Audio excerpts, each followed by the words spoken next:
Okay, pag-usapan pa natin itong kaso na Mayor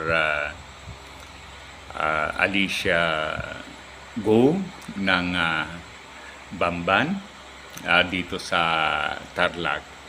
Mayroon akong mga nakitang bagay dito na dapat din nating pagtuunan ng pansin.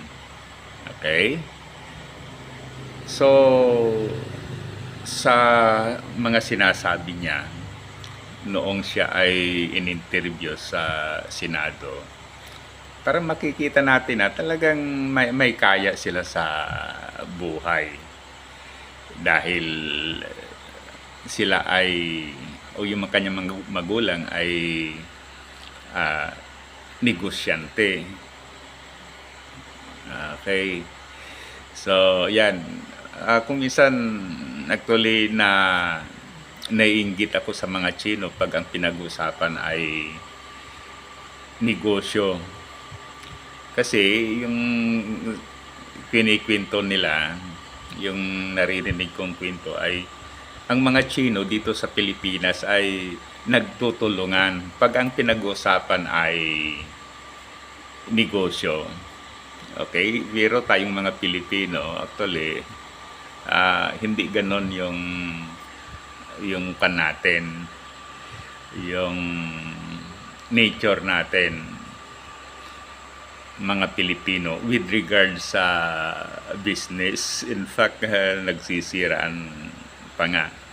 Although, may mga nagtutulungan din mga Pilipino sa larangan ng negosyo.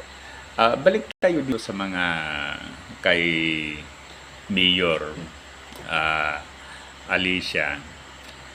Ngayon, yung na-establish fact na sinabi niya ay una, so hindi siya nag-aral sa school system natin.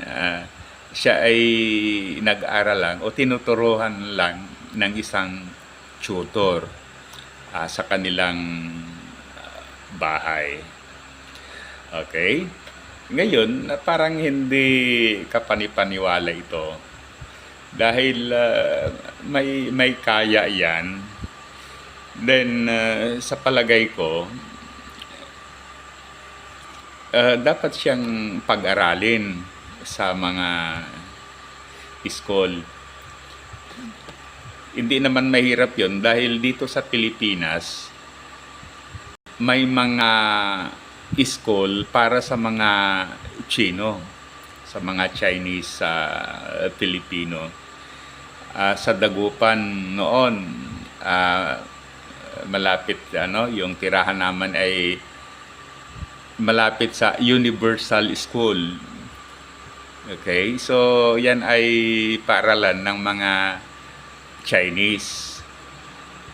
So, yan ang mga Chinese na ito ay mga anak ng mga negosyante, mga anak ng mga professional na may lahing Chinese. Okay.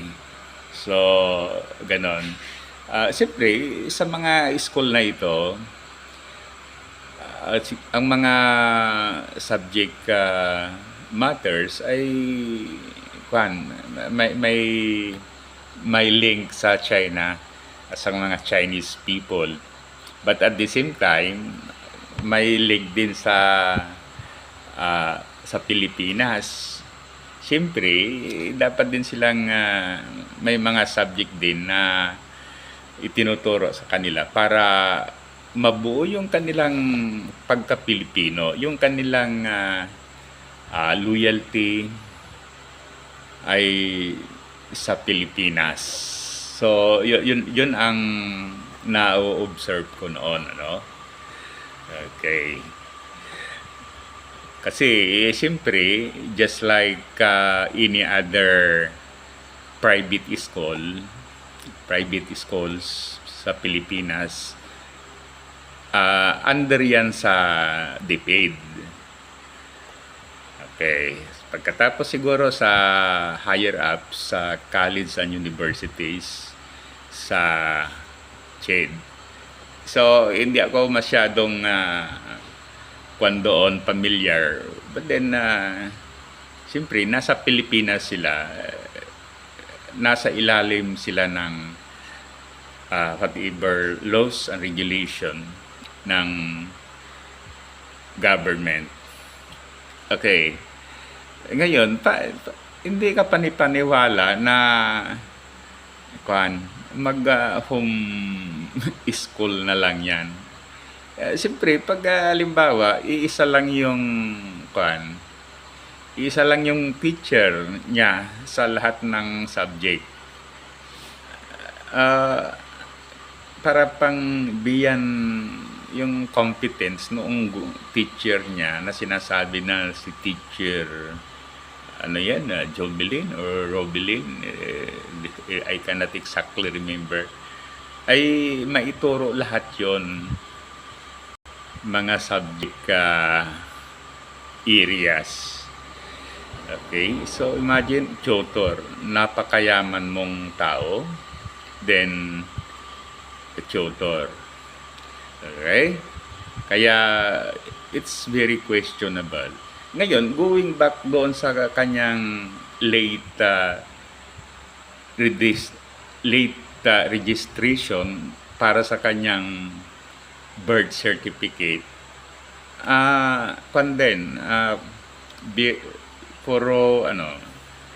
very doubtful also, very questionable. Okay, kasi ilagay na lang natin na siya ay ipinanganak sa bahay lang, kaya hindi siya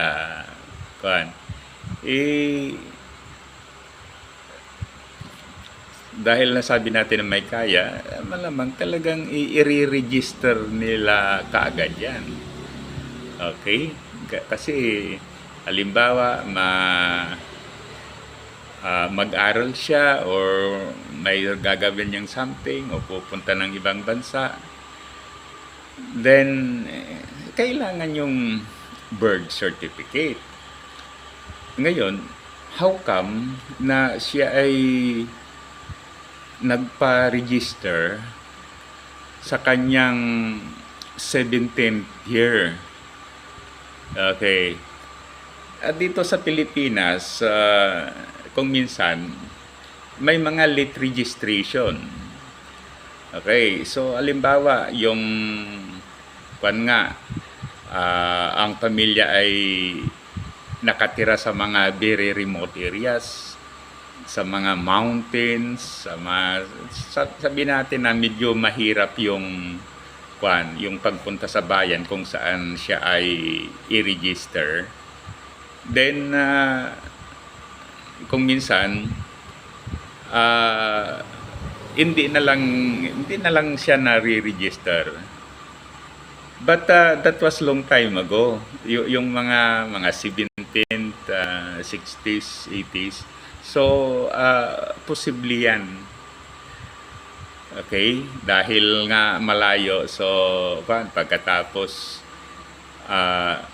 halimbawa, kailangan yung birth certificate, that's the time na siya ay magre-register for late registration dahil kailangan yung birth certificate. Ngayon, sa kaso ng pamilyang ito, parang malabo na ganun ang mangyayari. Okay? Pagkatapos ang isa pang bagay, siyempre, yung sinabi ko kanina, may kaya naman yan. Bakit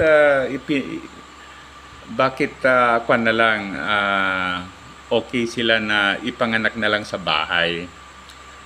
Okay. Siyempre, yung mga pag ikaw ay may kaya, isigurado mo na yung survival rate nung iyong anak ay sigurado.